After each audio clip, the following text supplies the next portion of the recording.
so much. We've enjoyed this. Have a wonderful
Good afternoon, everyone.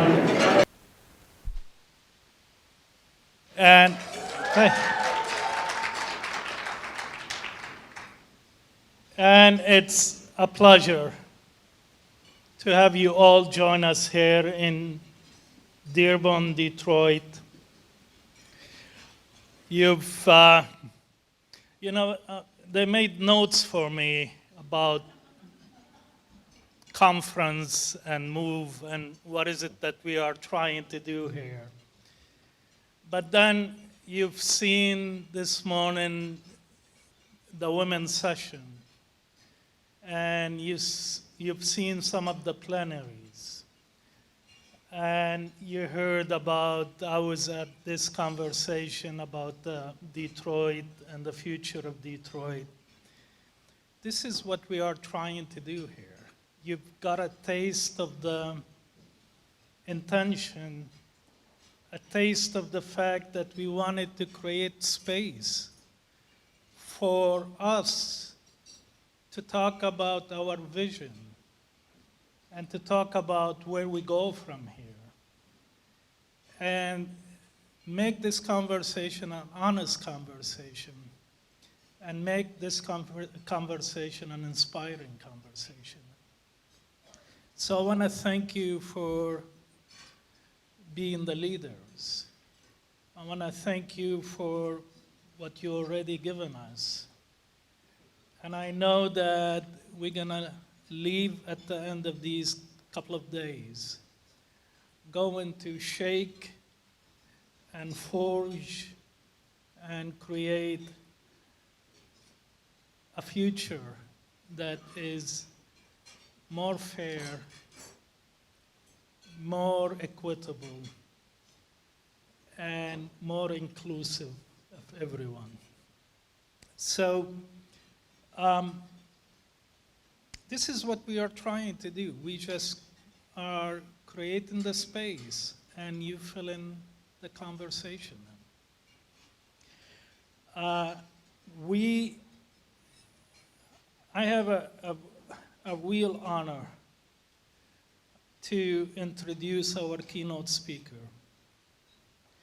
And then it's gonna follow by even more powerful poetry from our own Jessica Care Moore. We'll talk more about her. But before anything, I want to thank the generous supporters of this landmark convening. Our deepest gratitude goes out to American Express for helping us fund this conference, and to the Rise Together Fund for sponsoring our keynote lunch. These supporters are championing our efforts to help build a future that cherishes justice and equality. You know, I want to say something about the time we are in. It's amazing because history makes these sharp turns sometimes. Look at what's happening in Iraq, Lebanon, Chile, and other places. We are in this country in a time of crisis. Poverty is highest ever in modern history. Wages have been stagnant for 40 years. For the first time, we have this notion of working poor. The vast majority of wealth is going to only 1% of the population. So I wanted to, when I introduce Dr. Hill, by the way, he doesn't like to be called doctor. Someone told me. I only heard about him when he had this issue with CNN. So I actually watched the speech he gave at the United Nations to just get some background on this. And then I was so intrigued. I have to admit, didn't know much about him. So I went to YouTube and I watched an interview he gave to Black magazine. It's called Black America. He was talking about his book, Nobody. And he started talking about, he first opened with this really intriguing notion that the state work hard on making somebody being rendered nobody. And then he went on to tie this to inequality, exploitation of labor, state violence, economic inequality, poverty. And then, when you watch YouTube, I sort of took a pause after I watched his video.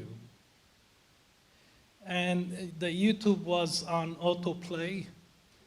So then immediately after that came a video of James Baldwin. He gave this speech in Berkeley in 1979. And James was speaking about Black experience. And then he spoke about civil rights, didn't call it civil rights. He called it slave rebellion. And then went on to equality. And it struck me, listening to James Baldwin, how much similar what he was saying and the elegance of what he was saying to what Dr. Hill was saying in his interview. And the two came together. It's like the living spirit of James Baldwin in him. So I know that so far, to me, this conference has been so satisfying, so powerful, this women conversation, these plenaries. But you haven't seen anything yet. Wait till you hear this man in a time of crisis of leadership. It's so powerful to hear a voice of courage, a voice of principles, a voice of intelligence. Please help me welcome Dr. And I'm sorry for calling you Dr. Marc Lamont Hill.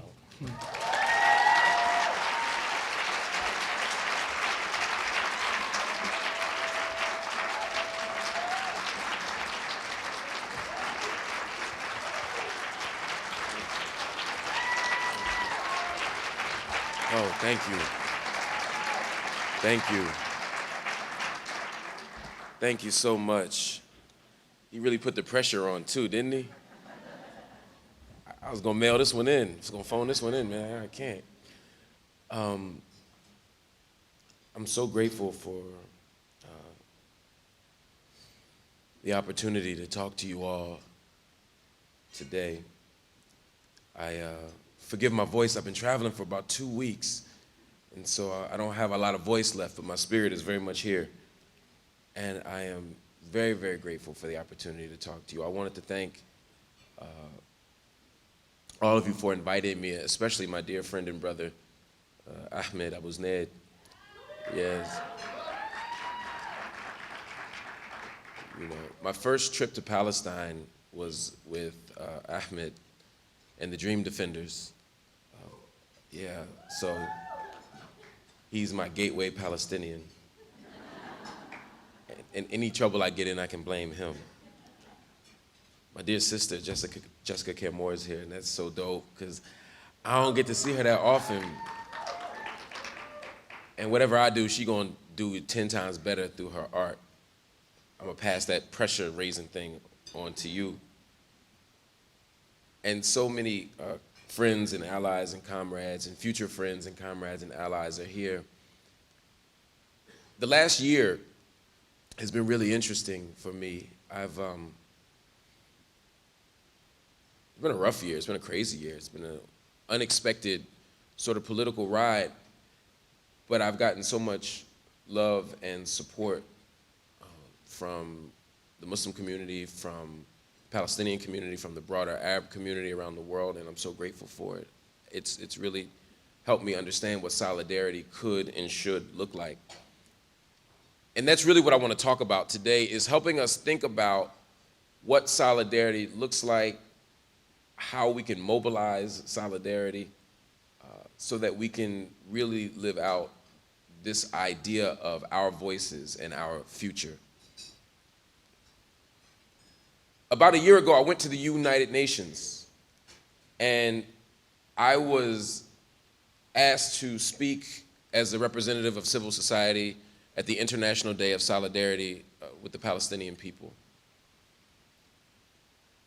And I went and did what I thought I needed to do, which was to tell the truth in public about the gross forms of injustice, the human rights violations, the extraordinary violations of international law that we see every day in historic Palestine. I didn't know it was going to be a big deal when I went. This is how much I didn't know. I was in Palestine already for I was leading a delegation of artists. It was a group of poets and academics from Philadelphia. And we came to Palestine, and I took them around. So I was a little wound up. You know, it's hard when you first come back home from a trip to Palestine. You understand the dynamics on the ground in a very urgent and pressing way. And so I had taken them through Jerusalem. And some of them were Christian. And when they go down Via Dolorosa and they could see the Stations of the Cross, but at those very same stations, they watched Palestinian youth be detained, stopped, and frisked. They were unsettled when they walked through areas of West Jerusalem and could see the huge gap between East Jerusalem and West Jerusalem. And when they met Palestinians who said that their families were from West Jerusalem, but they were nowhere around, there was no trace of them in the demographic layout anymore, they said, wait a minute, what happened here?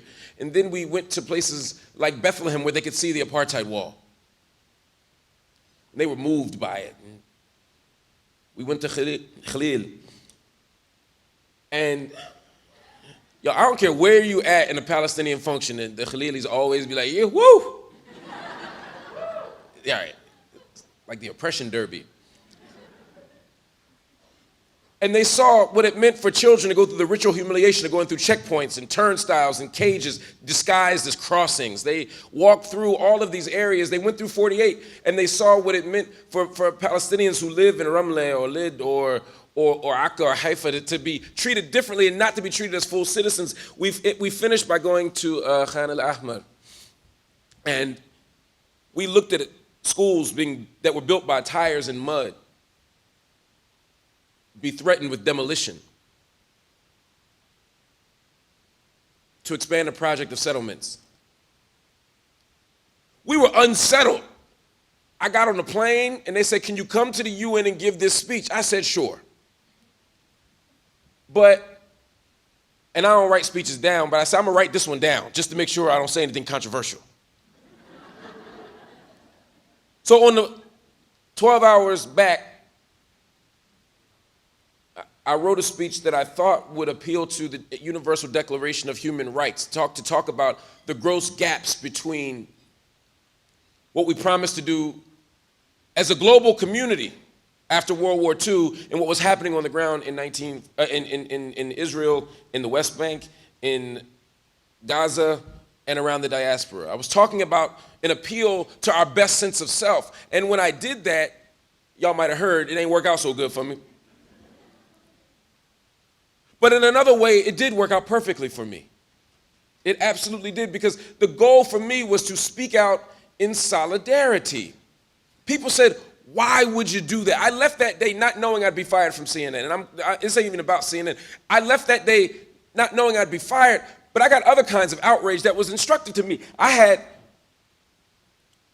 people say, why spend your time doing this? I had black folk real mad, especially if they got fired. They was like, you got fired for this? All the stuff you could have got fired for?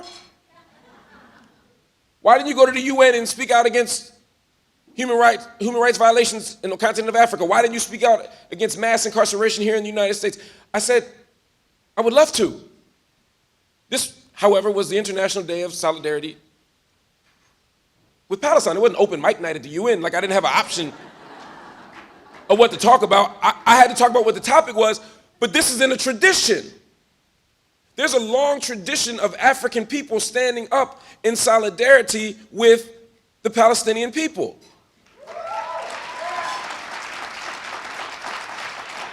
And this is important, because if we're to understand who we can be moving forward here in the United States, not just with Palestinians, but with everybody, then we have to understand where we have been. So when I walked into the UN, I wasn't doing nothing original.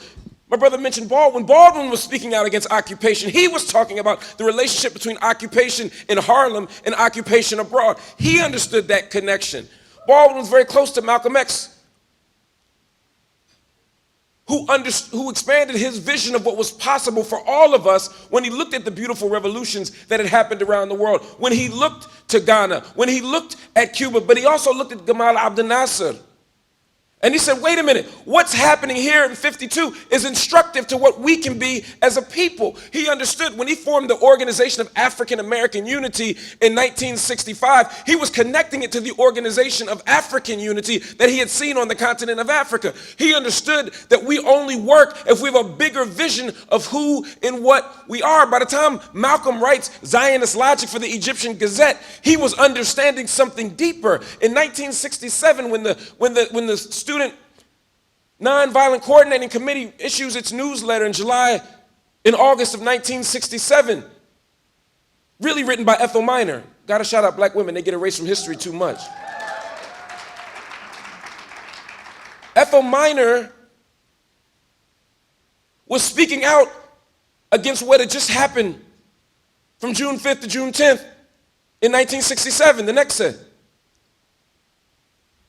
She spoke out against it, and then SNCC spoke out against the 1967 war, not just because it was wrong, but because they understood that it was part of a broader project of colonialism that was taking over the entire world. They understood that if we were going to fight colonialism in the States, and we were going to fight it in Africa, and we were going to fight it in Latin America, then we also had to fight it in Palestine. They understood what it all meant.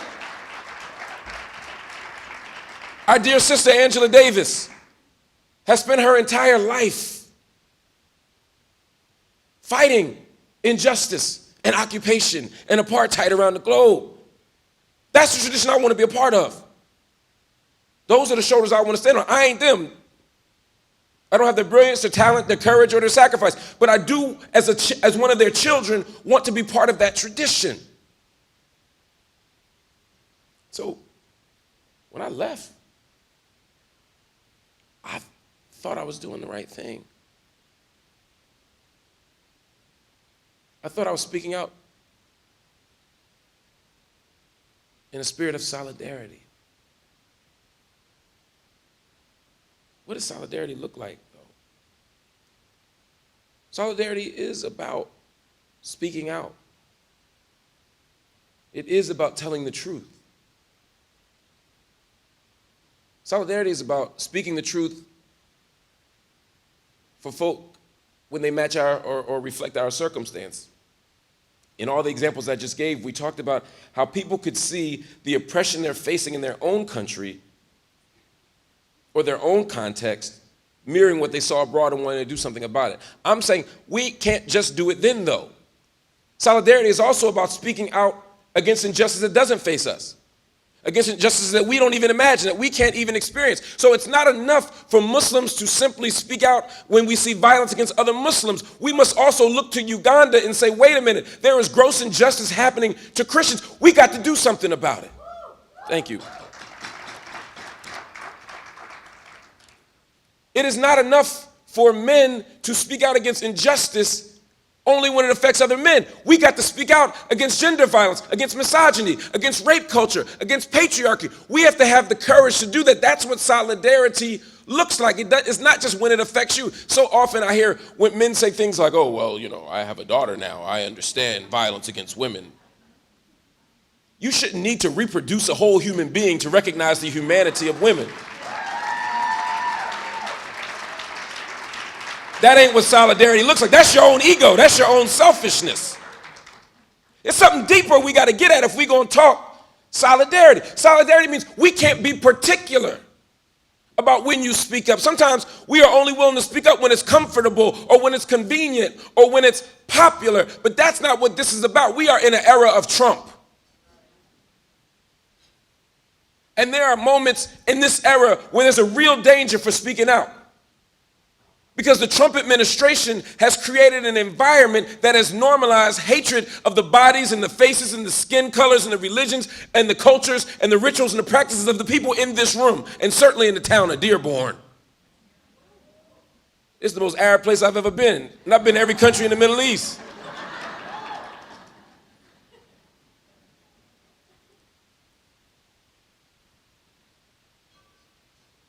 When Donald Trump was elected,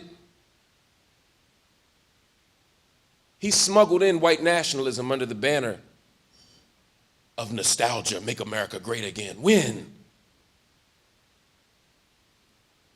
In some ways, he fomented and increased the fear and the hatred and the anger against the Muslim community, against the Arab community, against the brown community, against the black community. Things like the banning refugees and the Muslim ban and refusing to let immigrants in, even though we're a nation that allegedly prides itself on welcoming in the tired and the poor and the huddled masses. They added an exception for those who are tired and poor and huddled masses from Egypt are tired and poor, and huddled masses from Syria are tired and poor, huddled masses from Sudan. Saudi Arabia, you cool.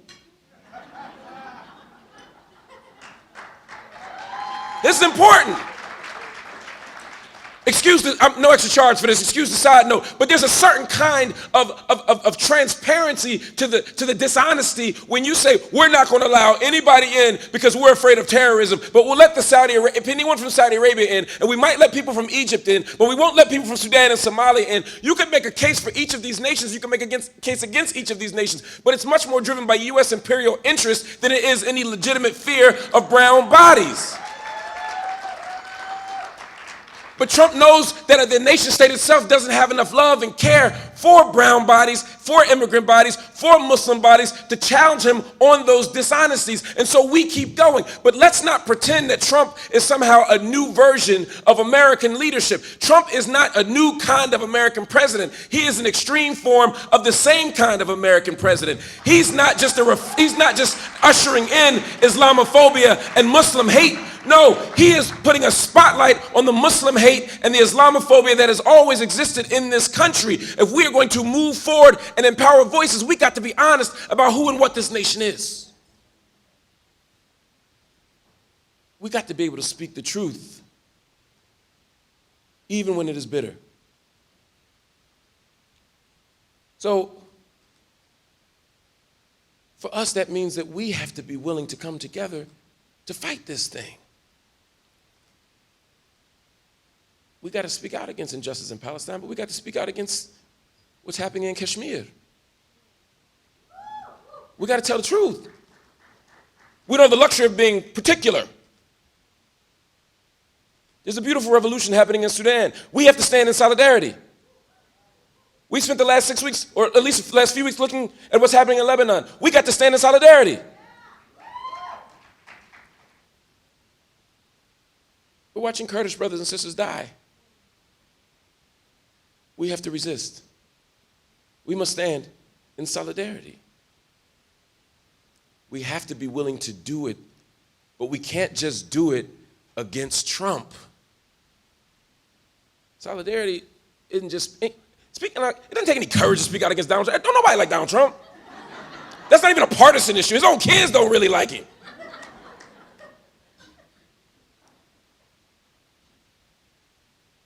Solidarity means speaking out when it is difficult, when it is challenging, when there's something at stake.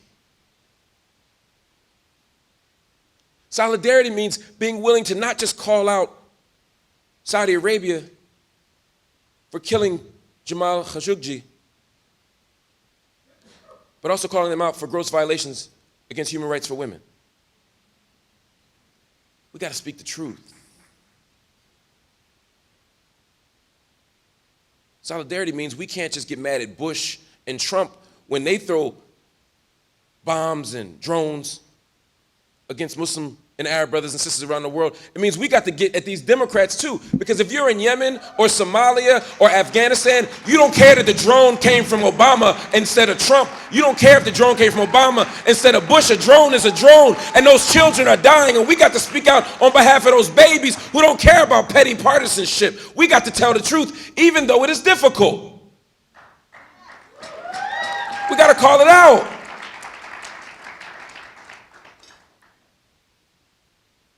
Then it gets difficult. We gotta gauge in solidarity that's bidirectional. What do I mean when I say it's bidirectional? I'm gonna bring it on home now, because I don't want us to just be all abstract and off far away. Let's talk about Detroit. Let's talk about Chicago. So the Khalil table is also the Chicago table. Of course it is. No, that makes perfect sense, actually. So many levels. Let's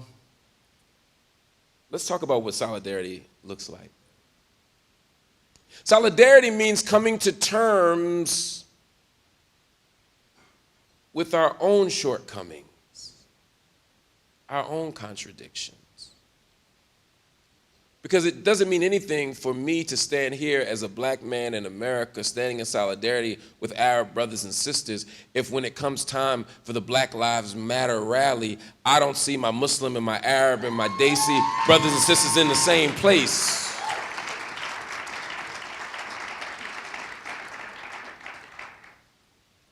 It doesn't mean anything for us to talk about the evil forms of white supremacy that end up dismantling the relationships between black and brown people and the self-concept of black and brown people and the possibilities for prosperity for black and brown people. It doesn't make sense for us to talk about all that, but not inside our communities, inside our networks of solidarity, for us to talk about anti-blackness. Yeah. Let's talk about that. We got to be honest about that. Otherwise, we're being hypocritical. We got to be willing to call out ourselves for anti-black racism within our communities. We got to call out the dynamics of hatred within our communities.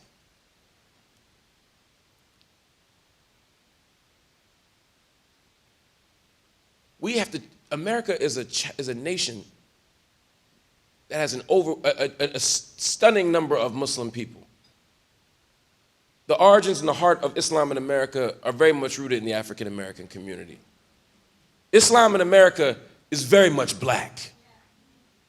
And yet we still live in communities where black Muslims are treated as second-class citizens, where they're seen as insufficiently Muslim, inauthentically Muslim. We got to call that out. We got to dismantle the traces of anti-blackness within these communities. I go into a store in Dearborn right now and I want to buy some candy. Get me a little chocolate-covered marshmallow.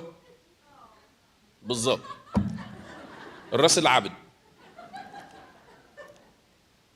We got to think about the ways inside the culture that we continue to normalize anti-blackness without even thinking about it.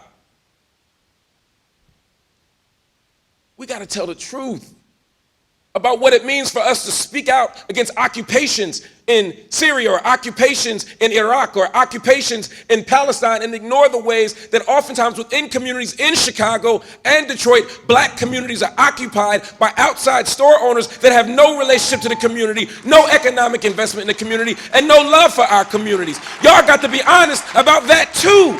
We got to tell the truth.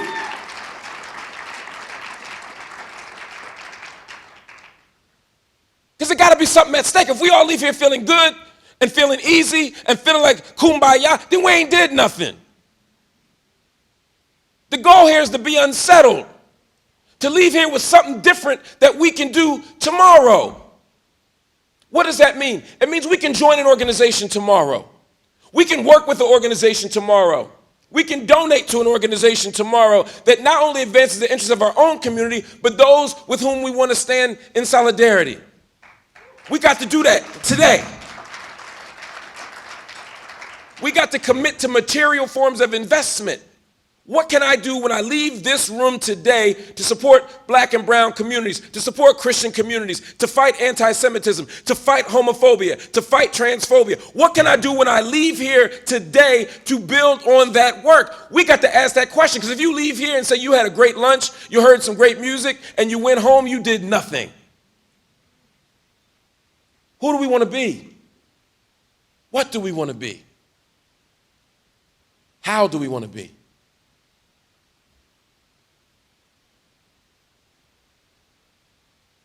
The great James Baldwin, when he looked at our dear sister Angela Davis, as she faced the death chamber, Angela Davis was an enemy of the state. We like to slowly convert people into action figures and heroes and forget that they were enemies of the state. Angela Davis faced the death chamber. 3 separate charges.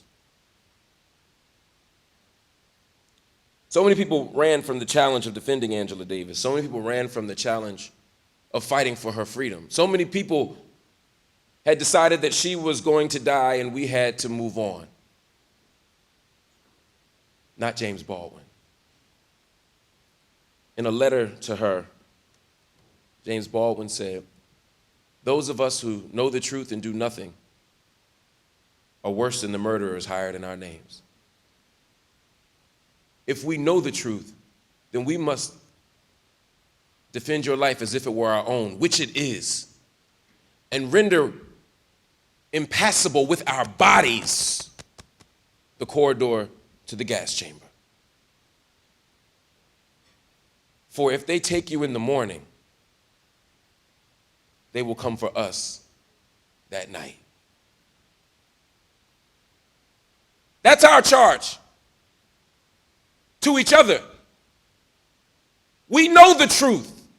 We know that this world and power structures will only advance if we are separated. If we look at each other as enemies, if we turn on each other instead of to each other. The world knows that power will only succeed if we continue to hate each other instead of investing in each other, to see each other as burdens and people who are taken away from what we have instead of seeing people as a common struggle, a common front. But that comes with a stake. It comes at a cost. We must render impassable with our bodies the corridor to the gas chamber. That means that we got to stop not just the real material direct gas chamber, but the gas chambers of poor housing, the gas chambers of occupation, the gas chambers of Islamophobia, the gas chambers of anti-Semitism, the gas chambers of misogyny and patriarchy and rape culture, the gas chambers of imperialism, the gas chamber that we see every single day on the streets of Detroit and the streets of Chicago and the streets of Gary and the streets of Compton. We got to understand that and stand up and do something. And when we do, we will win. We will be victorious. We will have the freedom that we desire and the freedom that we deserve.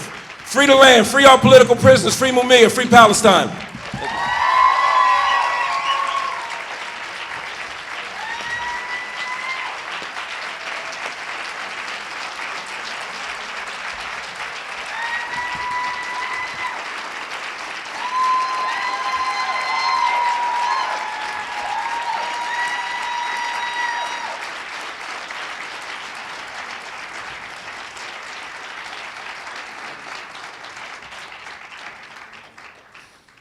Didn't I tell you? We're not done. We're not done. It's now the second act. It's our own Jessica Care Moore.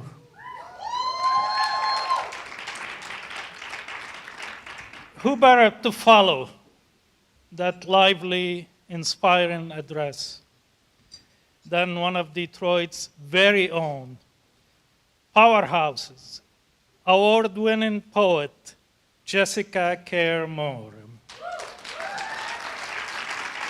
Her poetry has been heard on stages like Carnegie Hall, Lincoln Center, the London Institute of Contemporary Arts, and she has graced the cover of national and international publications such as the New York Times, the Huffington Post.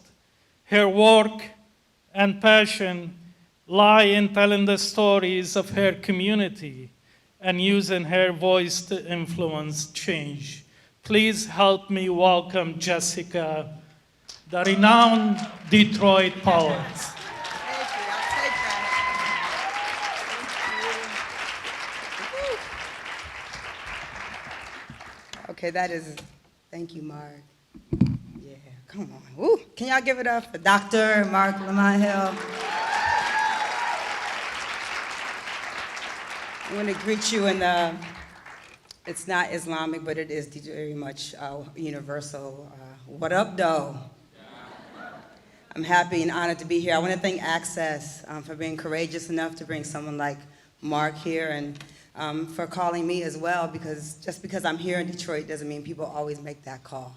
So thank you.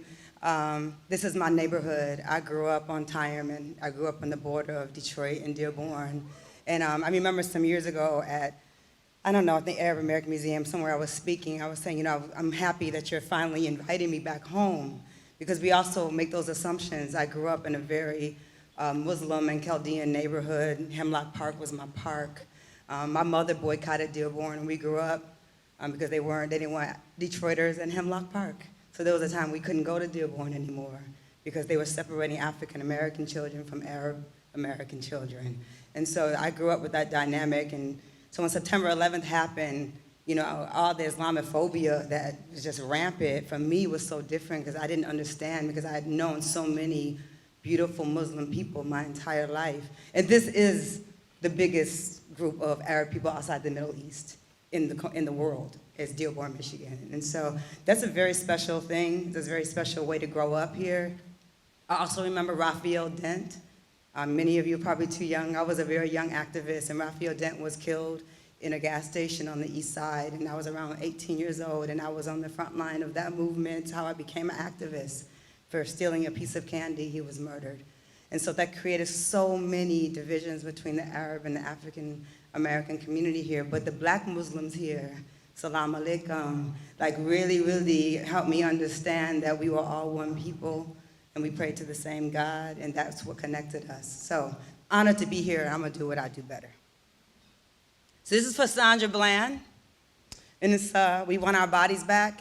It's the title poem for my 5th book. And I don't know if they didn't put it up, but I wanted to say that I fought for the Muslim sister with the hair wrap on the cover. It was a fight, because this is HarperCollins. Y'all know I've been publishing my own work for a long time, so you know I'm teaching HarperCollins what to do with me. It's been a journey. So yeah, this is for her. If black women could be cut down, no, removed gently from American terrorism, who would break our fall? Which direction will we travel to feel safe? Wild is the wind. If we could turn in this skin, these sharpened bones, this brain full of power and history, who will we resemble? Invisible doesn't come in black. How many nervous breakdowns? How many funeral black dresses? How many fibroids? How many nooses? How many of our bodies must be raped, cut into pieces, burned inside garbage bags, buried? How many of us blossom a beautiful tree of life and pray their pride isn't cut down the middle, reduced to trunks, or a close friend doesn't die, climbing their limbs, attempting to simply grow outside the gritty soil they were planted? I put a spell on you. Holly Hobby ovens, Girl Scout cookies and Barbie dolls. Don't prepare our revolutionary daughters born with capes and wings to have a pig's knee pushed into their backs. Girls raised by wolves, taught to disappear, to be quiet, to not talk about it. How much black breath is allowed space in the state of Texas, a place that has sucked the life out of countless, miscounted, uncounted, brown, poor women die here. I got life. Sandra Bland got the death penalty for a traffic stop. Her body was 28 years young. How to make sense of our bodies? Bodies burnt by cigarettes. Bodies smoked out their own neighborhoods. Bodies with abandoned lungs and hearts. Bodies mistaken for women when they are still girls. How do we construct a survival guide, a poem for our daughters' bodies without throwing up our breakfast? How do our mothers' bodies not implode after telling our sons to comply, to not speak, to keep their heads down, to allow their bodies to be dragged by racist police? Jim Crow ain't never flown with this much wingspan. Egos running for safety now, for the reach is deep in southern and Midwest, shadows the east, lands in the west. Texas, you will always be Mexico in denial. Poet Ron Allen asked for his body back in 1996, and we are still waiting. We want our bodies back. We want our bodies back. We want our bodies back. We want them returned to mothers without blood, without brains exposed, without humiliation, without bruises, without glass, without fire. We want our bodies back. We want our cities back. We want our culture back, our land back, our streets back, our freedom, our justice. We want our bodies back. We want our bodies back. We want them wrapped in white silk. We want them paraded around the White House. We want these flags you stand up for at baseball games at half-mast. We want national holidays to honor our bodies, our knees, our prayers, our ears, our genitals, our eyes, our fingers, our feet. We want 21 gun salutes when we enter a damn room. We want our bodies back. We want our bodies back. We want them anointed in oils. We want them worn around your neck. We want them remembered. We want them worship on Sunday. We want our magic you try to bottle. We want our incense you attempt to steal. We want our elegance, our sex, our walk. We want our cool, our recipes, our intelligence, our science, our stars, our history. I want my Moroccan nose. I want my holy water breasts. I want my Masai legs. I want my alien arms. I want my Ivy Coast mouth. I want our breath back. I want our time back. I want your foot off our girls' backs. I want all your badges back. I want you to evaporate into dust like swatted moths. Don't cut me down from the noose. Not my lace dangle for the devil. What a spectacular magic show. Why you turn the cameras off? Why you turn the cameras off? This is a simple ballet. You got front row. This is your venue. This cell, this hole is no one's home. It's no place for a woman to die. You probably never heard of Judith Jamison, Catherine Dunham. Oh, we know how to get our legs in the air. We know how to elevate, use our bodies to tell a story of middle passage, of survivals, of lynching. You have always loved our bodies under your control. Don't you touch me. Don't you take me down. Don't touch my body. Don't touch my music. Don't touch my patience. Don't touch my car door. Don't come near my window. This is for Dearborn police. Don't talk to me in that tone. This body of work got work to do. I'm resurrecting my body in new forms daily. Watch for me in your deepest sleep. Black is the color of my true love's hair. Listen for my songs. Watch for my walk. Listen for my voice, my black girl attitude. Watch my body resist your death traps. Watch me rise. Watch my rebirth. Watch us rise up from this new Jim Crow, from these new unspoken apartheid laws. We want our bodies back. We want our bodies back. We will take them, protect them. Remember you, Sandra Bland. We will never forget your brown body, your mind, your pride, your spirit, your love, your vow to do God's work. We want your drive from Illinois to Waller County back. We want all our daughters back, and we want them back now. Thank you.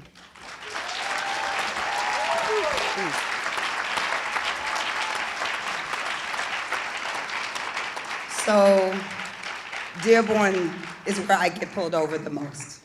I need to say that. Detroit police don't really, I went to school with all them brothers. They don't really mess with me. But in Dearborn, let me tell you, we still got some work to do in Dearborn, don't we?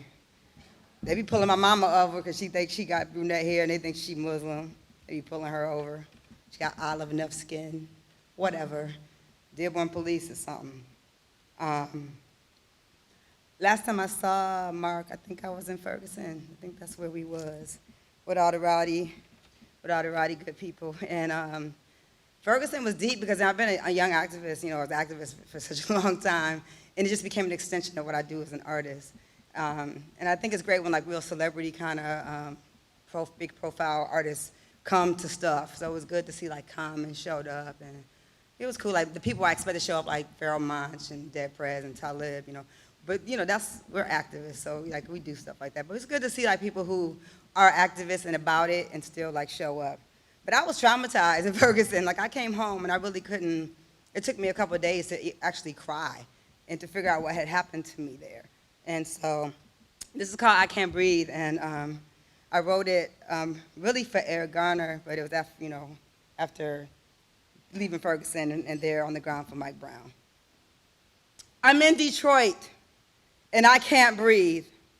The air is being sucked out of my city, the poor don't have water, and everything new means no niggas.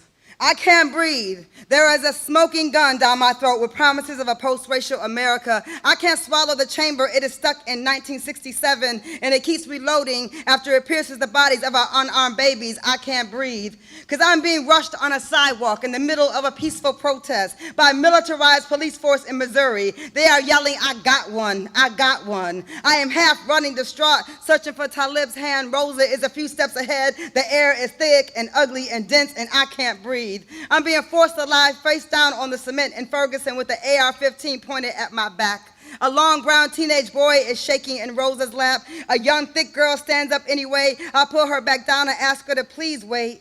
In Atlanta, a beautiful young activist tells me she is arrested at 6 p.m. and driven around by officers till 2 a.m. before finally being booked with no explanation. We know who you are, they say, hoping to replace her breath with fear. And now she doesn't know how to tell her story of being kidnapped. She can't breathe. Who can push out fresh air in this country anymore? The rich, the corporation? We should all be choking to death from Fox News, processed food, and white supremacy. My 19-year-old calls me after hearing I'm in Ferguson to ask me to please go home. And he hasn't lived with me in years, so I'm trying to figure out the geographic location of that place, home. The place we should feel the safest. And I'm wondering where all this rage has been, because when you acknowledge race, you're called the racist. Mississippi, goddamn, Missouri feel hot as you. On Canfield, this young man smiles his gold at me. Beautiful and bright and bravado. You from Detroit, you a poet? I saw you on the news. This is the place where Mike Brown's blood turned to roses. The stem legs of our boys long and racing and always swimming towards the sun. Easily tripped up, life interrupted. The ones who don't love you are armed. As much as we claim this is our land, the world minority is running our country. Our sweat, our women, our mothers, we birthed this nation, built it on free labor and death with no reparations rate in sight. Insight, I need more insight of what this has to do with genocide, everything. We are here without choice, many of us fatherless, some of us warm-blooded, West African, Dakota, Cree, Cherokee. We are a place with no place. We are natives, beautiful somewhere people. News flag poles and crosses and so many more little girls, plus those 4 we will never forget. We are Moors, portrayed as whores, criminals. We the children of royalty. We red clay goddesses. We down south forests. We the trees with rings of stories. I can't breathe. I'm home from a terrifying place. And Octavia Butler, past, future, past life scars resurface. I can't breathe. My son is 4 years from 12. And the park is his own planet where he plays freely. And he knows a seed leaves the flowers if you plant it. He loves Bob Marley, Faith Ringgold, and Frida Kahlo. Walks with his head up and doesn't follow. Recites Baraka, sings the blues. He thinks wearing a belt is cool. He is simply a black boy with an imagination built on a nation of poems and a mom that says, don't mess with me. Cable is a window luxury, so we don't get our information from the idiot box. But I've already had to teach my son how to act when we're pulled over by the cops. He's seen them wave and like my poems. He's seen them black and flirt and ask to call me on the phone. He's seen them white in Dearborn Heights, accusing me of running a light. I did not run, mommy, but the policeman is lying. Yeah, that's the reality too, son.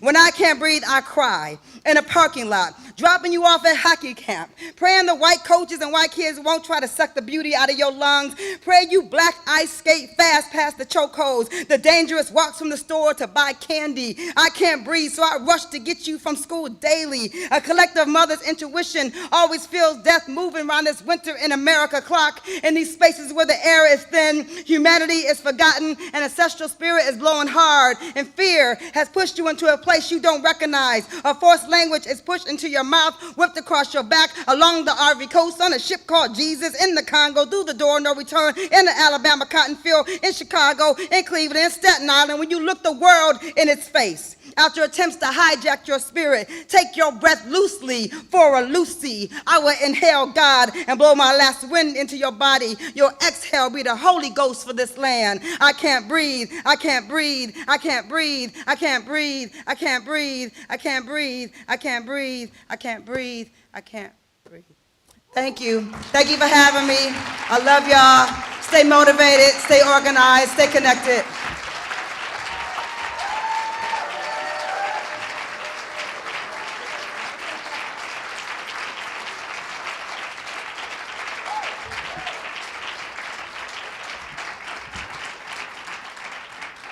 So let's get to work.